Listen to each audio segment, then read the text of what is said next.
Hey, it's Matty P. If you're looking for a strong start to your D&D campaign, you cannot look past a shipwreck. When the players are on a ship and it sinks, my goodness, does that get them paying attention. So that's what we're doing today with Dragons of Stormwreck Isle.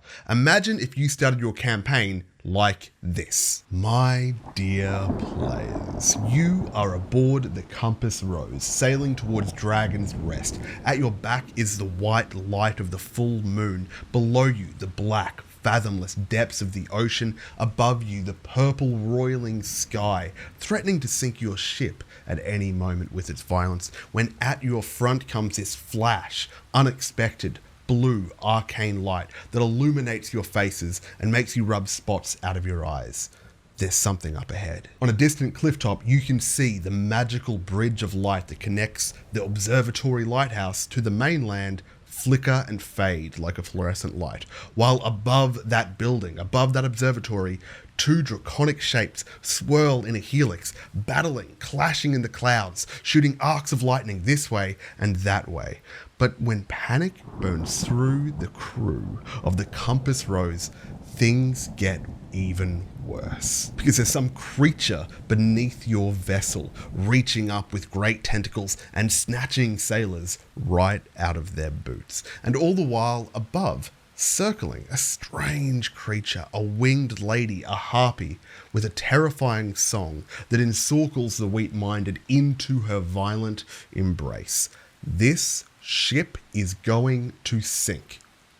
Now, what does the party do? So this sinking ship is a cinematic experience your players are never gonna forget. And we're gonna resolve this by doing a skill challenge. If you don't know what a skill challenge is or how it works, you can just pause the video here and read this little explainer that I've made on my PDF. And we're gonna roll to see what kind of obstacles the players have to overcome in this sinking ship challenge. There are 10 options listed here. For this video guide, I'm going to roll on this table 3 times just to give you a few examples. But if you want the full list of the 10 options and examples of how to run it, then you can get this PDF on my Patreon right now for $5. Amber wrote this one. She did a great job. And for $5, you get literally everything I've ever made. It is a steal. Please rob me. When you're running this skill challenge, I want you to keep 3 things in mind. Firstly, I need you to communicate to the players that, hey, no matter what, this ship will sink. But no matter what, you will be okay, right? This isn't like a opening cinematic that can somehow kill the players. We don't want to do that. Secondly, I reckon you should offer a reward to your players for succeeding the skill challenge. Whether that means 3 successes, 4 successes, or 5 successes, that's up to you. But I think you should say, hey players, if you do a good job aboard this sinking ship, then I'm going to let you roll once on this random item table. And this is an item that washes up onto shore with you. Or maybe you could say, if you succeed, then you all get inspiration. Just something to get them excited about participating. Thirdly, remember that this isn't just a fun little mini game. It's also an opportunity for you to seed information about the campaign. So describe the dragons clashing in the distance, the octopus below the water, the harpy in the sky, and also describe the character of Aletha, who's described in Chapter 3 of Dragons of Stormwreck Isle. This is a character who makes the prayer that starts off the whole zombie problem on the island. 4. Something in the water. A scream rings out as a sailor falls nearby, something slimy wrapped around their ankle. And before anyone can do so much as blink, they are overboard, and their screams are cut terribly short as they hit the water. A foul stench emanates from the churn below, even through the rain. Nauseating mold and decay fill your nostrils. How do you proceed across the area safely? So when the players are presented with this challenge, they can approach it with any skill they think would be applicable, so long as they can justify it. And regardless of what skill they pick, I would suggest you set the DC at 13 for this one. The PDF has a few suggestions of how these skills could apply to these challenges though, so there's 3 for each. For this particular challenge, it suggests animal handling could be used to recognize that octopuses really rely on their sight a lot. They're not smelling you, they're not sensing vibrations or anything, they need sight. So if you can break line of sight, then you'll be able to escape somehow. Or for nature, they could recognize, hey, that smell is actually a fungal smell. And they take a gamble by pouring a bunch of black powder from a keg into the ocean, which has a chemical reaction with the fungal growth, and it causes it to bubble. It burns the octopus's fungal skin and it retreats. Or classically, if you're trying to hide from something, they could just roll stealth and just, I don't know, hide in a solid snake box or something. 9. The harpy attacks. Eerie siren songs mingle with the screams of her hapless victims as this monstrous harpy picks off the crew in the chaos. If this goes on, there's going to be no crew left to sail the ship. So how do you, player, how do you mitigate or deal with this situation? You'll notice that these descriptions don't actually specify where this is happening. The player can put this problem anywhere on the ship that fits with their imagination. If they imagine this happening below deck, above deck, they can make it work, it's fine.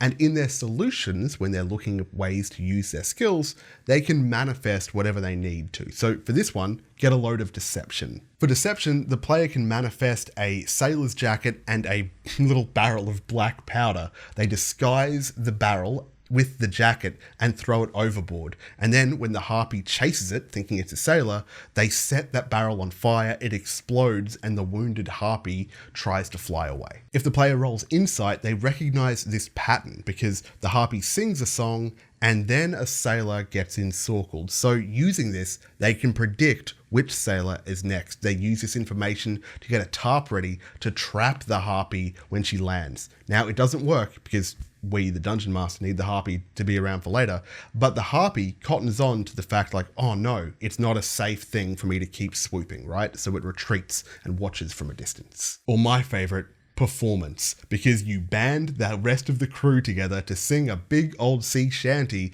that drowns out the harpy's song, rendering it inert. 2. A fire breaks out. You hear the shouting before you see the fire itself, with the storm howling and obscuring the smoke. When you arrive on the scene, several sailors are fighting a rapidly spreading oil fire as it catches on spillage from a red barrel.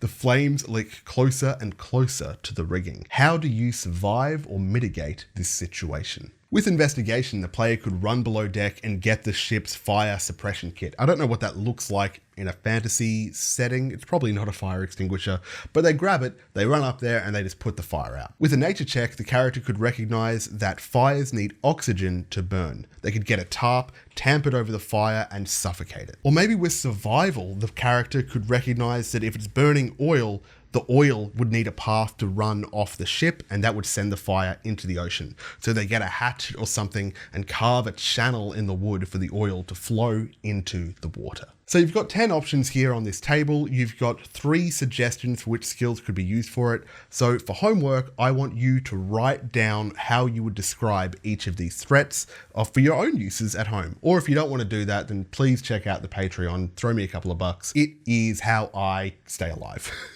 Next week, I'm running you through something called trauma dice, which is going to give a kind of long-lasting psychological effect to the characters from having been through this terrifying situation. And the week after, we're doing our zombie overhaul to really amp up all the threats of zombies throughout this whole campaign. Thank you so much to my patrons down here below. And I don't know, leave a comment, leave a like, give me a subscribe. I love you. I'll see you later. Bye.